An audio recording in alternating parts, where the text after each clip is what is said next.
Hello दोस्तों, हमारे channel कहानी के भंडार में आपका स्वागत है। तो दोस्तों, आज की इस वीडियो में मैं आपको एक मज़ेदार कहानी सुनाने जा रहा हूँ। इस कहानी का नाम है सबसे बड़ा मूर्ख कौन। तो बिना किसी देरी के इस कहानी को शुरू करते हैं। एक राजा ने अपने मंत्री को एक सोने का डंडा देकर कहा, जो भी व्यक्ति तुम्हें तुमसे ज्यादा मूर्ख दिखाई दे, उसे यह सोने का डंडा दे देना, क्योंकि यह डंडा सिर्फ मूर्खों के लिए बनाया गया है। मंत्री डंडा लेकर चल पड़ा।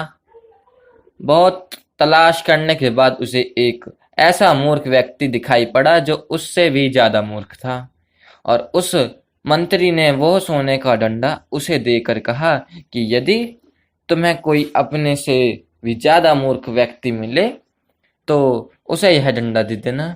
वह व्यक्ति भी अपने से ज्यादा मूर्ख की तलाश में हर जगह घूमता रहा, पर उसे ऐसा एक भी व्यक्ति ना मिला। इस प्रकार कई महीनों तक भटकते हुए वह व्यक्ति उसी राज दरबार में पहुंचा जिस राजा ने अपने मंत्री को वह सोने का डंडा दिया था।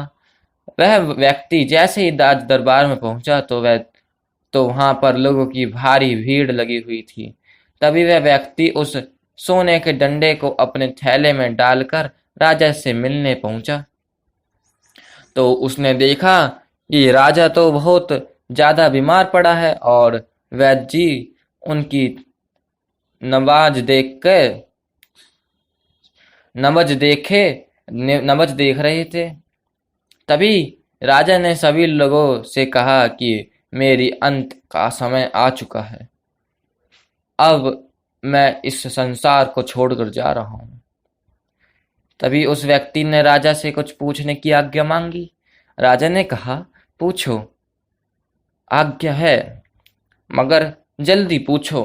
फिर उस व्यक्ति ने पूछा कि महाराज, आपके सोने, हाथी, घोड़े और जो भी राज्य आपने कई राजाओं और लोगों को मारकर जीता है, वह उन राजाओं से जीता है हुआ सोना, चांदी, मोती, इन सब का क्या होगा? तभी राजा की आंखों में आंसू आ गए और कहा कि यह सब अब मेरे किसी काम के नहीं हैं, यह सब यहीं रहेंगे। तभी उसी वक्त वह व्यक्ति अपने थैले में से वह सोने का डंडा निकालकर राजा को दे देता है और कहता है कि महाराज, संभालिए इस सोने के डंडे को।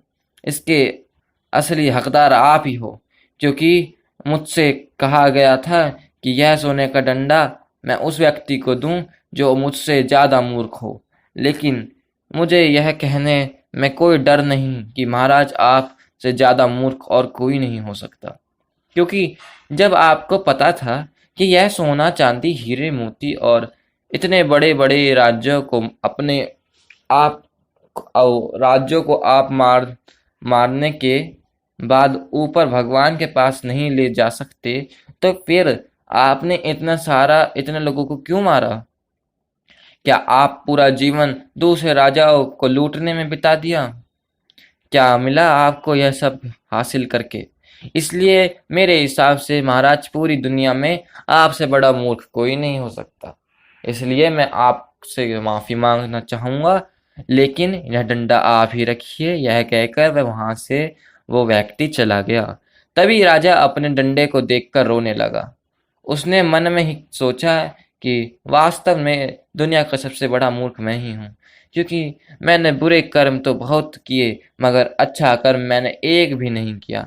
इस बात का राजा को बहुत ज्यादा पछतावा था।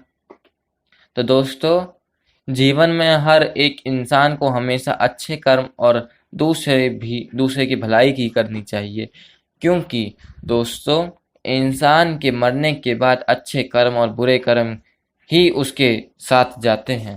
तो दोस्तों, अगर आपको हमारी यह कहानी अच्छी लगी हो तो प्लीज़ हमारे चैनल को लाइक करें, सब्सक्राइब करें और शेयर करें। राधे राधे दोस्तों।